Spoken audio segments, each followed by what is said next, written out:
Episode 2 के starting में हम देखते हैं कि मंत्री हान को महल के बाहर फेंकवा देता है और लॉर्ड बड़े ही धूमधाम से अपनी शादी की तैयारी कर रहा होता है, जहां हम देखते हैं मेड जिंगर को ट्रेडिशनल चाइनीज वेडिंग ड्रेस में रेडी कर रही होती है। जिंगर हाथ में फोनिक्स स्टोन रख के सोचती है कि हान ने इसका खासियत क्या बताया था। हान ने उसे कहा था कि अगर वो इसे निगल लेगी तो उसे श्राप लग जाएगा, फिर वो जिस भी मेल को टच करेगी वो हेल में जाएगा। उसके बाद जिंगर सोचती है मैं इस जन्म में तुम्हारी वाइफ नहीं बन पाई तो क्या हुआ, पर मैं अपना वर्जिनिटी बचा कर रखूंगी। इसका कीमत इन सभी को चुकाना पड़ेगा। उसके बाद वो फोनिक्स स्टोन निगल जाती है। फोनिक्स स्टोन निगलते ही उसके बॉडी से रेड कलर का रोशनी निकलने लगता है और जिंगर की आंखें ब्लैक से रेड हो जाती है।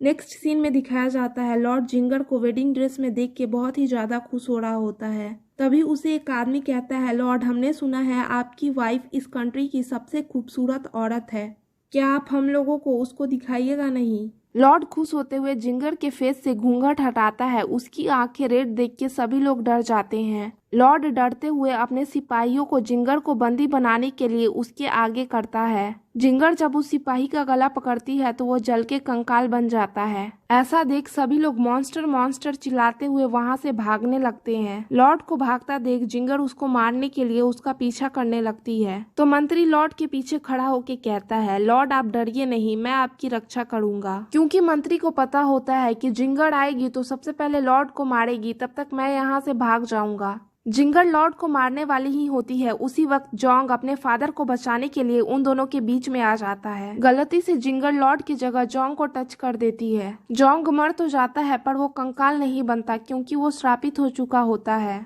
लॉर्ड चिल्लाते हुए कहता है, कोई इस मॉन्स्टर को बंदी बना लो। ये सुनते ही लॉर्ड के सारे सिपाही जिंगर को बंदी बना लेते हैं। मंत्री पूछता है, लॉर्ड हमें इस मॉन्स्टर के साथ क्या करना चाहिए।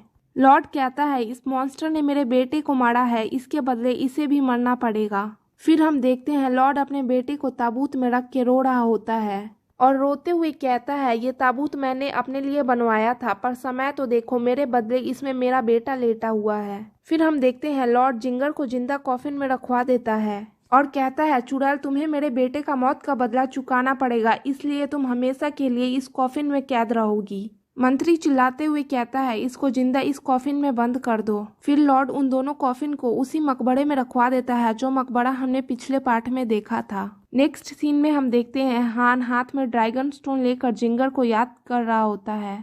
वो सोचता है, मैंने जिंगर को फोनिक्स स्टोन दिया ही क्यों, मेरे ही कारण वो आज ताबूत में बंद हो चुकी है, कम से कम वो मुझसे दूर होकर जिंदा तो रहती।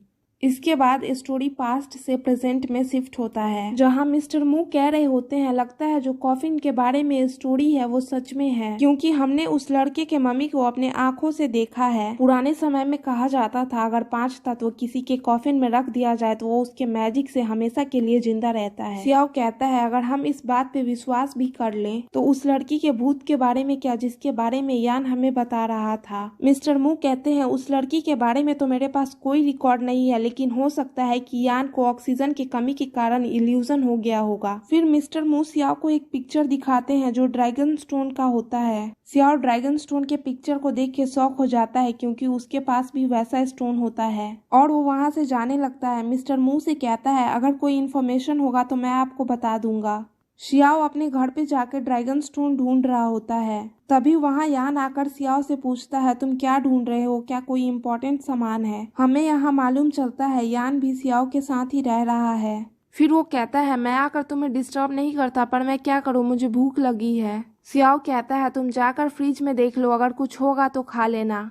यान जब फ्रिज चेक करता है तो उसमें सिर्फ वाटर बॉटल होता है। बहुत ढूंढने के बाद सियाओ को ड्रैगन स्टोन मिल ही जाता है। वो सोचता है, ये स्टोन तो मेरे पूर्वजों का है, इसका पिक्चर डायरेक्टर मू के पास क्या कर रहा था। मॉर्निंग में हम देखते हैं सियाओ के पास एक लड़की आती है। इस लड़की का नाम फई है और ये सियाओ की फ्रेंड है। फई सियाओ से कहती है, मेरे फादर ने मुझे मकबरे के बारे में बताया था, मैं तो सुन के डर ही गई थी। ये सुन के यान कहता है, तुम डरो मत, मैं तुम्हें प्रोटेक्ट करूंगा। यान की बातें सुन के फई कहती है, सच में क्या मुझे एक टॉम रॉबर प्रोटेक्ट करेगा जो खुद पैंट में पी करता है। फई सियाओ को लाइक करती है। वो उससे पूछती है, क्या तुमने ब्रेकफास्ट किया, मैं तुम्हारे लिए खाना लेकर आती हूँ। सब मिलके खाना खा रहे होते हैं। तभी सियाओ के पास एक कॉल आता है तो वो वहां से जाने लगता है। उसे जाता देख फई पूछती है, तुम बीच में खाना छोड़ के कहाँ जा रहे हो।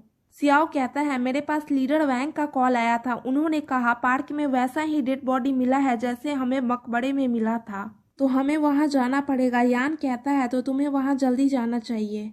ये सुन के सियाओ कहता है मैंने कहा हमें, तो यान कहता है अच्छा मैं समझ गया, तुम और फई जाने वाले हो। फई कहती है मैं तुम्हारे साथ चलूंगी।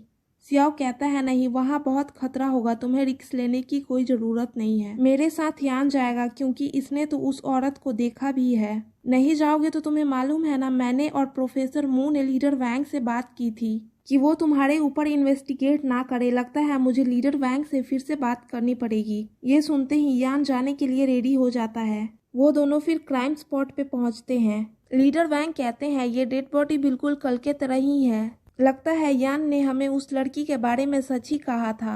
वो लड़की शायद इस जंगल के अंदर होगी, हमें अंदर चल के देखना चाहिए। जंगल में जाने के बाद जब यान को लाल कलर की परछाई दिखाई देती है तो वो चलते चलते रुक जाता है।